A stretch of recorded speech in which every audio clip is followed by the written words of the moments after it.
Hello POSimulator, this is Professor Croak, and I'm here to narrate a Wi-Fi new battle between emac and, surprisingly, Eternal. So, let's get started actually, because I do think Eternal does play very well. Let's see.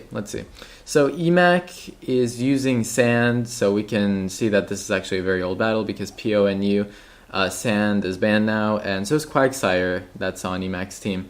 Seeing that emac would want to lead out with his Sand, Eternal leads out with his Executor trying to get that Oko, but he does not because Leaf Storm misses and Hippopotas gets his Stealth Rocks up. And judging from the damage that the Leaf Storm did to that Lairon, this Executor is probably heavily invested in special attack, and that Lairon is max HP, max special defense, Curse, Rust, Talk set.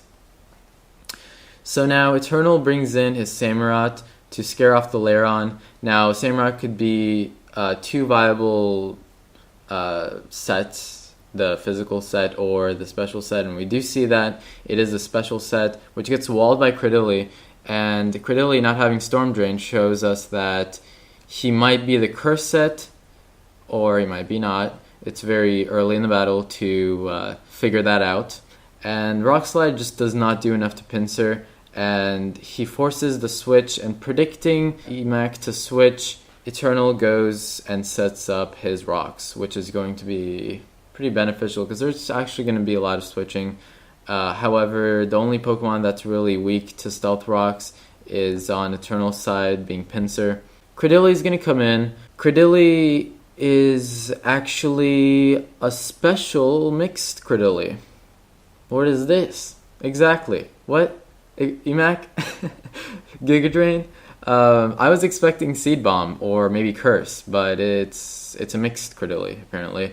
Anyways, now foddering off Pinsir, Electros is able to come in to get that switch initiative and does 12% damage with the U-turn. If emac would have damage calced or just had general knowledge of banded Electros, he would know that that U-turn is definitely not banded and most likely now expert belted.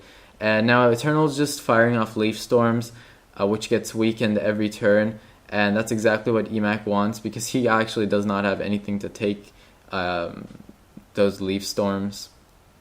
It was Lairon, but Lairon is now put to sleep, and it would have been more beneficial if emac was able to switch in something else other than Lairon to take that Sleep Powder. Anyways, emac actually does a really good play as I was talking right there. He switches out of his Duosion. I mean, that's an expected switch, but good thing he does not get Pursuit trapped, but that Duosion really doesn't do anything in the battle anyways. Quagsire gets walled by Executor. That's pretty much the summary of what just happened.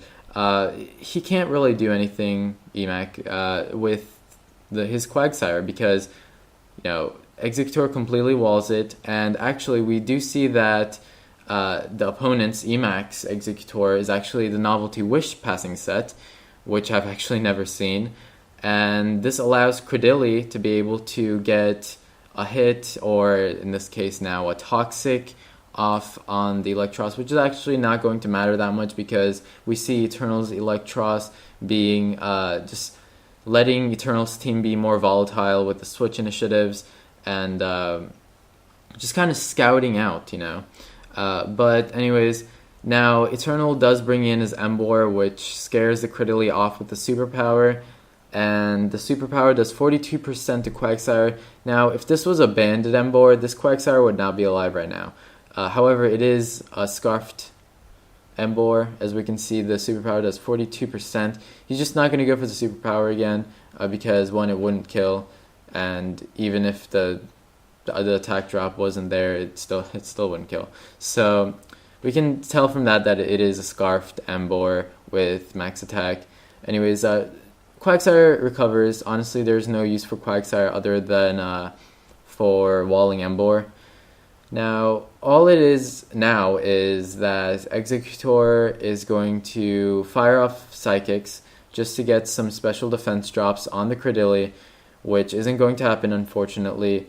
But hey, Credilli is not even offensively, strong enough to be able to take down the Executor, because Giga Drain and Rock Slide, it's not going to be able to do anything. So anyways, seeing that this critically can't really do anything, and just Eternal switches out to Zembor to scare this critically off once again.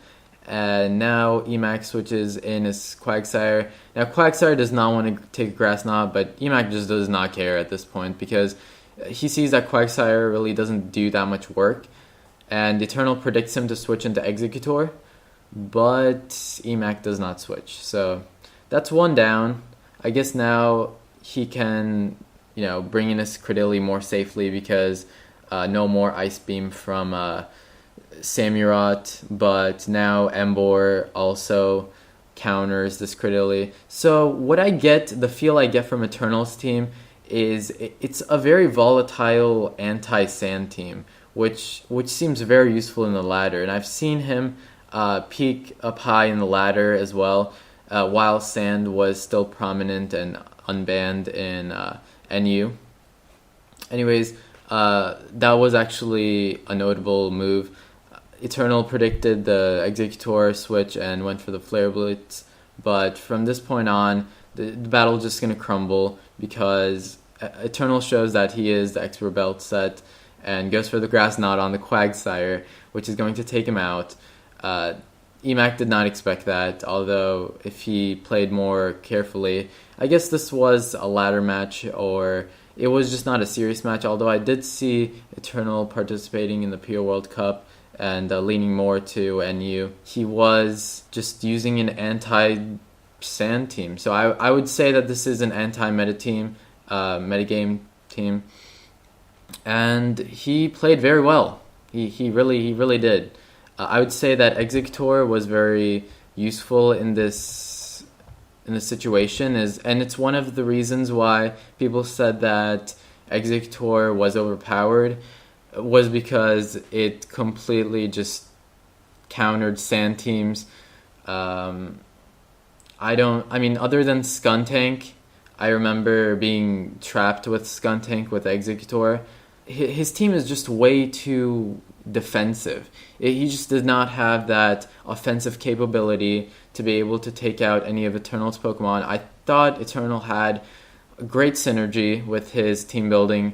It's really great because they're very unpredictable. The Electros set was bluffing that Choice Band. Samurott is not predictable because it can both be physical or special, and it also had that Ice Beam, which could have really wrecked the Credilli and just a lot of Pokemon in emac's side. So it was just really emac being under pressure the whole time, and yeah, that was pretty much the battle. So if you guys like this, comment, subscribe to the POSimulator for more of this, and thanks for watching, guys. And this is Professor Croak signing out.